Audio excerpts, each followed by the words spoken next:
Welcome again students.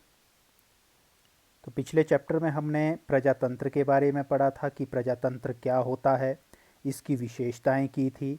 और last में आपने किया था कि प्रजातंत्र के दो रूप है, एक है प्रत्यक्ष प्रजातंत्र और दूसरा है अप्रत्यक्ष प्रजातंत्र। इतना तो शायद आपको याद है कि प्रत्यक्ष प्रजातंत्र में क्या होता है, जनता सीधे तौर पर शासन के संचालन में भाग लेती है, जिसका अभिप्राय ये हुआ कि जो कानून बनाने हैं, नीतियां बनानी है, उसमें जनता की भागीदारी सीधी होती है। तो ये भागीदारी कैसी होती है, इसके लिए क्या साधन अपनाए जाते हैं, आज हमने ये देखना है।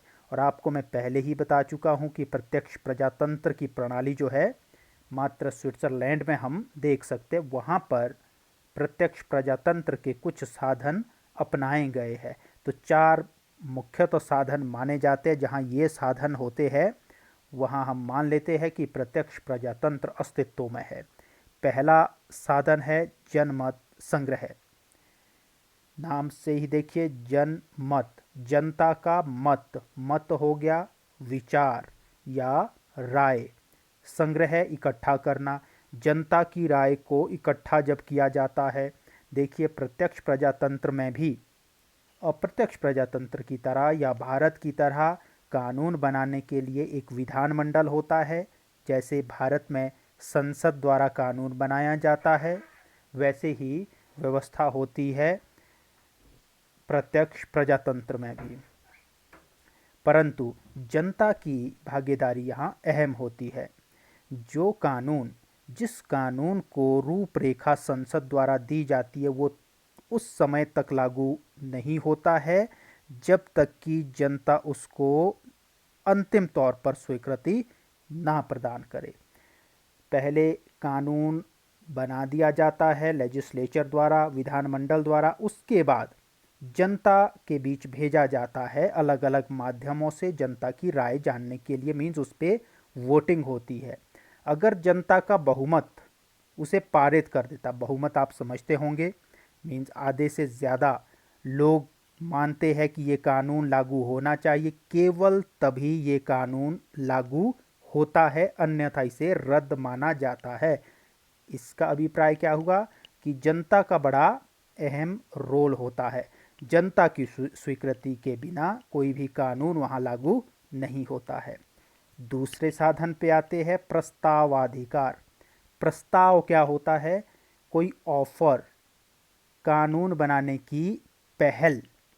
किसी कानून को बनाने के लिए प्रस्ताव भी जनता तैयार कर सकती है। यदि जनता को लगता है कि सरकार ने किसी विषय विशेष पर कानून नहीं बनाया है, तो जनता जो है उसकी पहल स्वयं कर सकती है। एक एप्लीकेशन, एक प्रस्ताव बनाकर सरकार को सौंप सकती है कि इस विषय पर आप कानून बनाइए। अगर निश्चित संख्या में लोग ऐसा करने के लिए कह लेते हैं, जैसे स्विट्ज़रलैंड में 1 लाख लोग यदि किसी विषय पर कानून बनाने की अपील करते हैं सरकार से, तो सरकार को उस विषय पर कानून बनाने की प्रक्रिया आरंभ करनी पड़ती है। ये ज़रूरी नहीं कि कानून लागू हो वो, लेकिन कानून बनाने की प्रक्रिया शुरू करनी पड़ती है। कानून के विशेषज्ञों को बोलते हैं वो कि कानून बनाइए, फिर बहुमत के साथ यदि लागू होता है तो ठीक है। मीन सिर्फ कानून को स्वीकृति नहीं देती, कानून बनाने की पहल भी करते। पहले 2 पॉइंट में अगर एक एक लाइन में आपने समझना, तो जनमत संग्रह हो गया कि कानून को अंतिम रूप में जनता स्वीकार करती है, जब तक जनता स्वीकार नहीं करती तब तक लागू नहीं होता है। और दूसरे पॉइंट में प्रस्तावाधिकार में हो गया एक लाइन में कि किसी भी कानून को बनाने की पहल जनता कर सकती है। ठीक है, फिर चलते हैं आगे। थर्ड पॉइंट है लोकमत संग्रह। अब देखिए थोड़ा ध्यान से कि लोकमत और जनमत एक ही अर्थ है दोनों का। लोक भी हो गए लोग, जन भी हो गया लोग। तो लोकमत और जनमत में अंतर सिर्फ इतना है कि जनमत संग्रह तो कानून से संबंधित है, कानून को अंतिम स्वीकृति देती है जनता द्वारा। कानून को, यहाँ मैंने कानून नहीं लिखा है ऊपर, कानून को अंतिम स्वीकृति दी जाती है। जबकि लोक मत संग्रह होता है किसी राजनीतिक विषय पर लोगों का मत, विचार जाना जाता है। अब ये राजनीतिक विषय होते हैं जैसे किसी बड़े राज्य को दो भागों में बांटे या ना बांटे, इस तरह के मुद्दे राजनीतिक विषय होते हैं। अगर जनता की राय उस पर ली जाती है तो होता है लोक मत संग्रह। मीन्स ऐसा कोई भी निर्णय, राज्यों का विभाजन करना है, इस तरह का कोई भी निर्णय लोगों की स्वीकृति के बिना वहाँ नहीं होता। इससे भी पता लगता है कि जनता काफ़ी अहम होती है वहाँ पर। और अंतिम, लास्ट बट नॉट लीस्ट, महत्वपूर्ण है ये भी, वापस बुलाने का अधिकार, राइट टू रिकॉल इसको हम कह लेते हैं।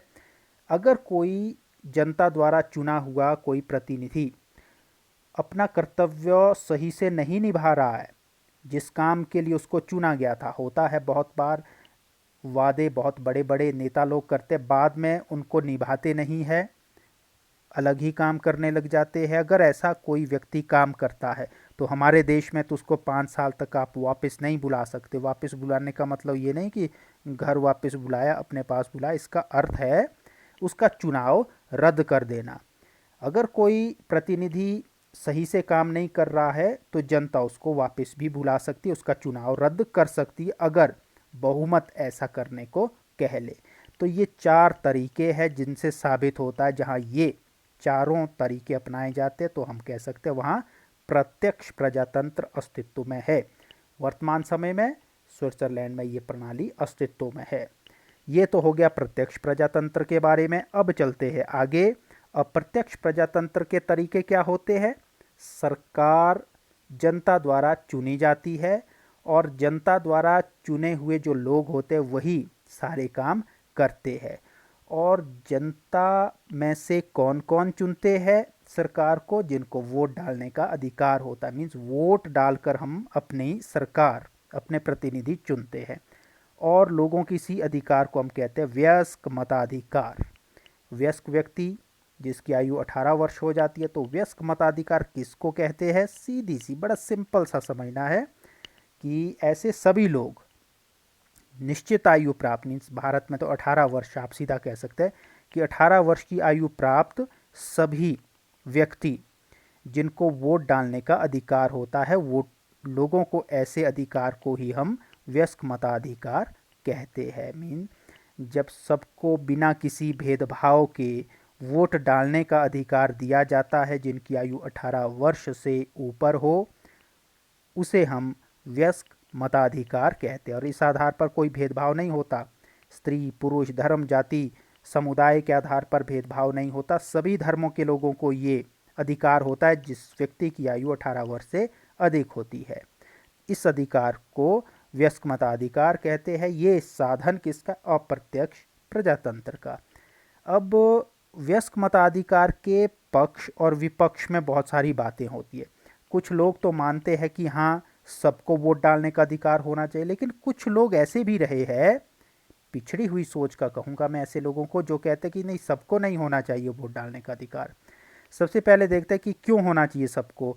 जो मानते हैं कि सबको वोट डालने का अधिकार होना चाहिए, वो देते हैं एक तर्क लोकतंत्रात्मक। ये लोकतंत्र में किसी के साथ भेदभाव नहीं होता, अगर सबको वोट डालने का अधिकार नहीं देंगे तो भेदभाव हो जाएगा। तो ये लोकतंत्र के लिए बिल्कुल सही चीज़ है, सबको होना चाहिए।